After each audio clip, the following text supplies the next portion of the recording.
मंच पर विराजमान आदरणीय उषा दीदी, मुख्य अतिथि आदरणीय महेश देव जी सर, विशिष्ट अतिथि आदरणीय स्वतंत्रता के राष्ट्र जी, त्रिवेणी प्रसाद दुबे, मनीष जी, हरी मिश्रा जी, निरुता श्रीवास्तव जी, और जिनकी पुस्तक का लोकार्पण आज हुआ आदरणीय मंजू सक्सेना जी, और समयबद्ध रूप से संचालन कर रहे आदरणीय डॉक्टर योगेश जी, और हमारे साथ उपस्थित हमारे अग्रज सहज अनुज और हमारी साहित्यकार बहनें, आप सबको नमन करता हूँ। सबसे पहले मैं पुस्तक के लिए नहीं, मंजू सक्सेना जी को पुस्तक से अधिक ऐसे लायक पुत्र के लिए बधाई देता हूँ, गौरव जी के लिए। और उनका बोला हुआ अगर कहीं टेप सुना जाए तो लगेगा कोई प्रोफेसर बोल रहा है, किसी यूनिवर्सिटी का प्रोफेसर हिंदी विभाग का बोल रहा है। टपे तुले शब्द, उद्गार, भाव, भावना सब कुछ था, जैसे सूर्य प्रसाद दीक्षित जी बोलते हैं एक्सटेम्पोर, इस तरह की बात थी। तो मैं पुनः मंजू जी आपको नमन करता हूँ, आपको प्रणाम करता हूँ ऐसे पुत्र की जननी होने के लिए। अब क्योंकि मुख्य वक्ता के रूप में मुझे कहा गया है और मोगरा महक उठा, तो आज पहले सबसे पहले 3 कृतियाँ आपकी जो उन्मोचित हुई हैं, तेरे बिन मैं नहीं, एक कप चाय और मोगरा महक उठा, इसके लिए मैं आपको बधाई देता हूँ, शुभकामनाएं देता हूँ। मंजू सक्सेना जी लखनऊ ही नहीं बाहर के लिए भी एक चर्चित साहित्यकार हैं। आपकी विधाएं केवल गजल तक सीमित नहीं है, देखा आपने, उपन्यास है, गीत है, लोक कथा है, सभी विधाओं में आप लिख रही हैं और अच्छा लिख रही हैं। पता नहीं शायद जो अंग्रेजी से एमए करते हैं वो अच्छे गजलकार हो जाते हैं क्या? जैसे फिर आप गोरखपुरी का नाम सुना है, हमारे उदय प्रताप सिंह जी हैं, वैसे एमए इंग्लिश से हैं आदरणीय मंजू सक्सेना जी। सोच रहा था मैं भी अंग्रेजी से एमए कर लूँ शायद। मैंने प्रयास किया, कहा सब एडमिशन नहीं हो सकता आपका, अब 76वें साल में एडमिशन आपका नहीं होगा इसकी। तो मैं सोचा होगा कि ये पात्र नहीं है, एडमिशन की मना कर दिया गया हमको। तो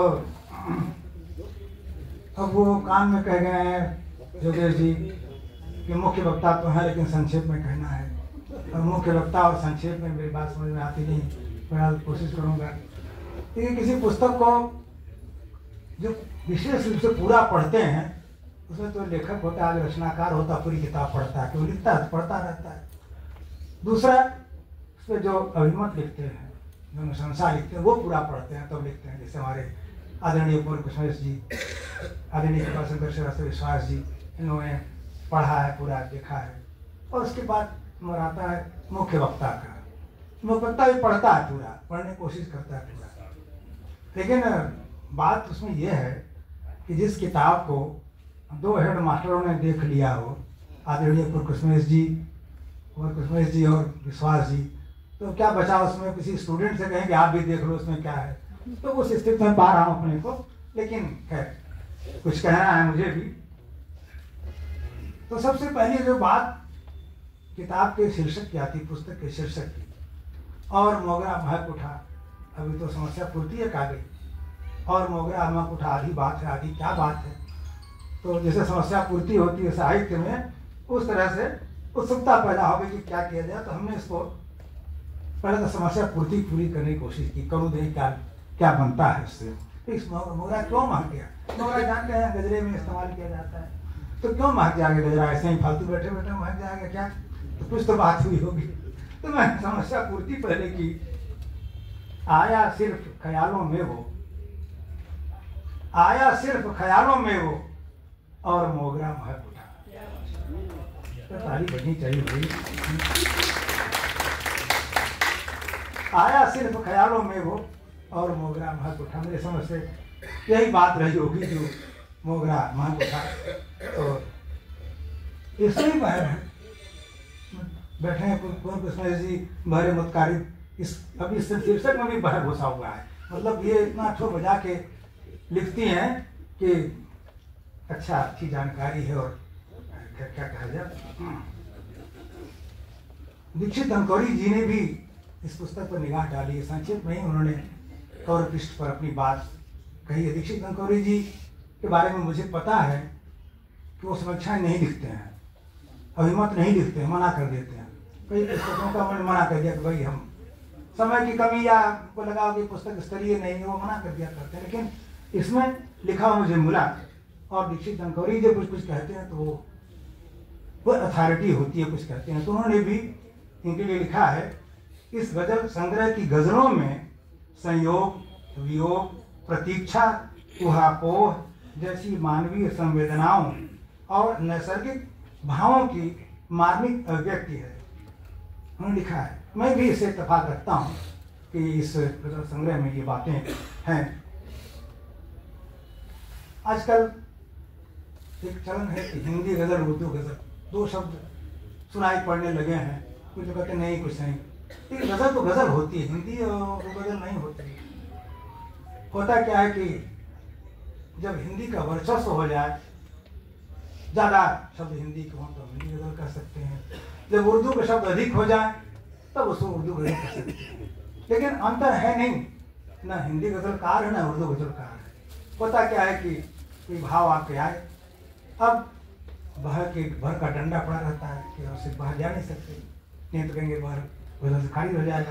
तो होता क्या है, आपके भाव और अरूज दोनों बाँह चढ़ा लेते हैं आमने सामने, तुम या मैं, नहीं हटेंगे पीछे। अब वो समय वो जो तलाशता है, उर्दू गजलकार है तो हिंदी में तलाशता है, नहीं मिल रहा उसको उर्दू में, हिंदी वाला उर्दू में जाता है दूसरे में, वो परिवर्तनीय है वो। तो जा करके फिर वो एक रास्ता निकलता है। फिर वो तो आपकी पुस्तकों में भी पाया मैंने कि अनावश्यक नहीं है। जहाँ जरूरत हिंदी के शब्दों की हिंदी शब्द प्रयोग किया आपने, जहाँ उर्दू की जरूरत है उर्दू का इस्तेमाल किया, उसमें आवश्यक है जो इस्तेमाल किया आपने है। तो इस प्रकार इसको हम न हिंदी गजल न उर्दू गजल, बीच वाली गजल कहेंगे। दोनों के बीच गजल है ये कि हिंदी शब्द भी है, उर्दू शब्द भी है और सामान्यतया समझ में आते हैं। सामान्यतः कह रहा हूँ मैं, क्योंकि बहुत उर्दू शब्द इसमें ऐसे जो कि आम फाम मतलब नहीं जानता हर कोई, फिर उसको फिर आपने नीचे उसमें लिख दिया है। लेकिन वो सौंदर्य बढ़ाते हैं जो उर्दू के शब्द हैं, जो समास इस्तेमाल किया गया है उर्दू शब्दों का, उसको सौंदर्य में वृद्धि करते हैं। वो अटकते नहीं, खटकते नहीं है वो पढ़ने में। उसको होता क्या है कि जो बहर की बात होती है, किस्सा सुनाना चाहता हूँ आपको, तो जो चाहूँगा मंच का। एक बड़े गजलकार, लखनऊ के ही एक कम बड़े गजलकार, कोई छोटा गजलकार नहीं होता, एक बड़ा होता है एक कम बड़ा होता है। तो बड़े गजलकार ने पूछा है कम बड़े गजलकार से कि भाई आप बहर की परवाह नहीं करते हैं, लिखते हैं, बहर की परवाह नहीं करते। तो बड़ा बढ़िया जवाब दिया उसने, बड़ा मजेदार जवाब दिया जो कम बड़ा गजलकार था। उसने कहा कि भाई ऐसा है, मैं उनकी परवाह करता हूँ इनको पूरा सुनाई देता है, मैं बहरों की परवाह नहीं करता। जिनको पूरा पूरा सुनाई देता है मैं उनकी परवाह करता हूँ, मैं बहरों की परवाह नहीं करता। तो खैर ये हास्य की बात थी, लेकिन तो बहर ही सब कुछ नहीं है। अब आपको उड़ान देना है और अरूज का बोझ लाद दिया उस पंखों पर, तो उड़ नहीं सकते आप, लेकिन धरती पर आना ही पड़ेगा आपको। कितना उड़ेंगे, कभी कभी आएंगे, तो फिर अरूज भी जरूरी है।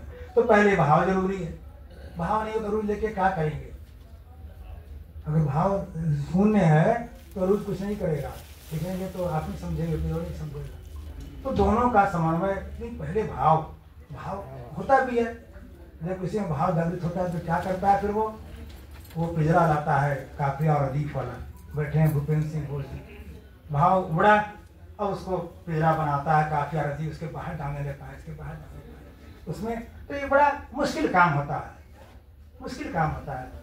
कभी कभी दुख भी होता है कभी कभी होता है भाव छोड़ देना पड़ता है। भाई मेरे साथ ऐसे होता है, क्योंकि ऐसे भाव बढ़ते हैं, लगता है भाई अब ये नहीं आएगा, फिर कोई और बात ढूंढते हैं, फिर वो बात नहीं आ पाती।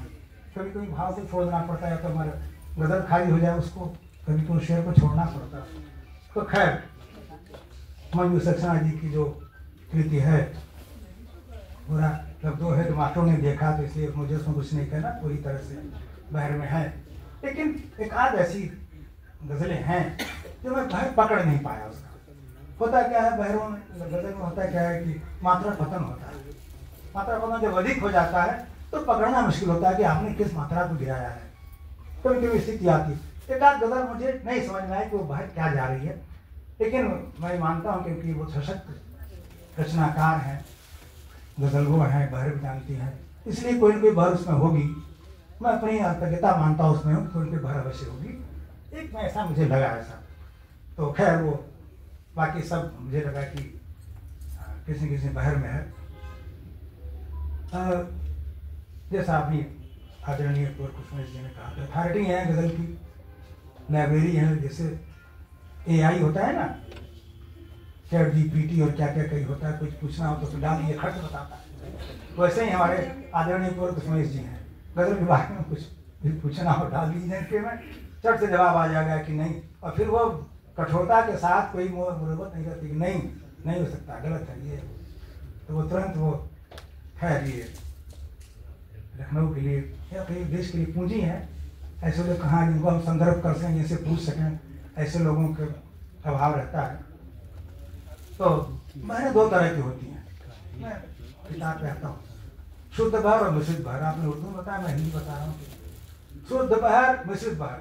शुद्ध बहर में एक ही होकर की आवृत्ति बार बार होती है, वो शुद्ध बहर कहते हैं। जब मिक्स कर देगा तो मिश्रित, जैसा कि नाम बताता है उसकी कुछ कामन सब जानते हैं, आप बताने की आवश्यकता नहीं। जैसे मुफाइलून मुफाइलून मुफाइलून मुफाइलून 12 बाई 4 बार, ये शुद्ध बहर हुई।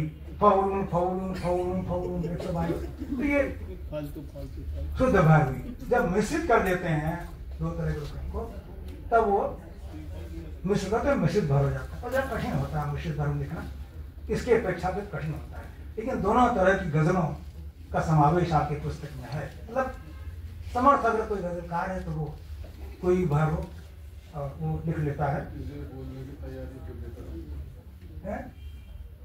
तैयारी अच्छी है, देर हो रही है क्या? एक कप चाय तो पी चुके हैं मेरी समझ से, मोगरा को महंगा दीजिए थोड़ा, 2 मिनट और। जब योगी जी सामने आ जाएंगे तब जान दूंगा कि ये कह रहे हैं, पीछे मुझे दिखाई नहीं पड़ता है, तो बाकी यहाँ आ जाएंगे तो समझूंगा क्या कह रहे हैं। तो कुछ विचार अशार आपकी मैं सुनाना चाहता हूँ, लेकिन वो किसी ने सुना दिया। एक खामोशी 100 बातों पर भारी है, शायद किसी ने नहीं सुना है। एक खामोशी 100 बातों पर भारी है, कुछ कहने की सबको पर बीमारी है। कुछ कहने की, ताली नहीं बजेगी क्या? स्लाइड नहीं लगा ताली में? सही बात।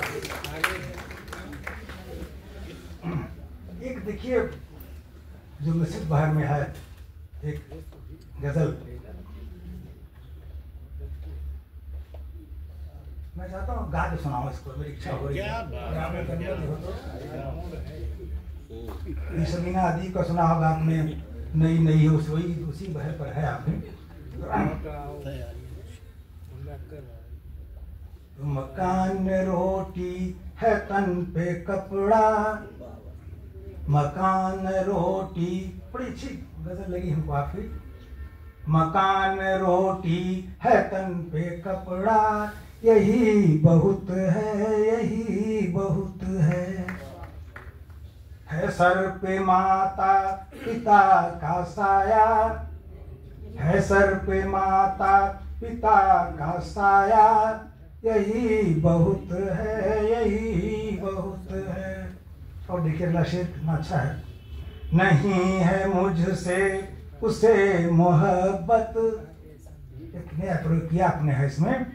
नहीं है मुझसे उसे मोहब्बत, ये जानती हूँ बखूबी, लेकिन नहीं है मुझसे उसे मोहब्बत ये जानती हूँ बखूबी, लेकिन वो मेरी खातिर है सबसे झगड़ा, यही बहुत है, यही बहुत है। वो मेरी खातिर है सब। और देखिए, नजर जमी ही है पास अपने, न है अमीरों से वास्ता ही। नजर जमी ही है पास अपने, न है अमीरों से वास्ता ही। न जाता मेहमान है घर से भूखा, यही बहुत है, यही बहुत है। और एक और शेर देखिए, मेरा शेर है ये। गजल न बढ़िया कही है मैंने, मेरा शेर। गजल न बढ़िया कही है मैंने, मलाल इसका रहा न मुझको। गजल न बढ़िया कही है मैंने, मलाल इसका रहा न मुझको। बना दिया मुझको मुख्य वक्ता, यही बहुत है। बना दिया मुझको मुख्य वक्ता, यही बहुत है, यही बहुत है। मैं समझ रहा हूँ बहुत टाइम ले रहा हूँ मैं, तो इसलिए मैं क्या चले गए क्या?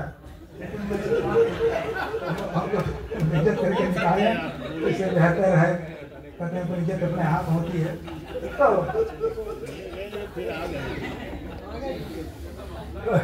अभी मुझको सुनना है मुझे। अंत में मैं पुनः आदरणीय मुझे सक्सेना जी को उनकी जनकृतियों के लिए बहुत बहुत बधाई देता हूँ, और उम्मीद करता हूँ कि आगे भी इस तरह की वो कृतियाँ लाएंगे हम लोग के सामने। और नवसीधन प्रकाशन को बधाई देता हूँ कि उनकी पहली, उनके संस्थान द्वारा पहली कृति प्रकाशित की गई है, उनको भी शुभकामनाएं देता हूँ। और पहली बार कहा था, पहले भी कहा था मैंने कि ऐसा उनका हो जाए मयार कि वो समय न दे पाएँ और किताबों में देर करें। इतनी किताबें इनके पास हो जाए प्रकाशन के लिए कि टाइम से करके दे न पाएँ वो। ऐसी शुभकामनाएं देता हूँ उनको मैं।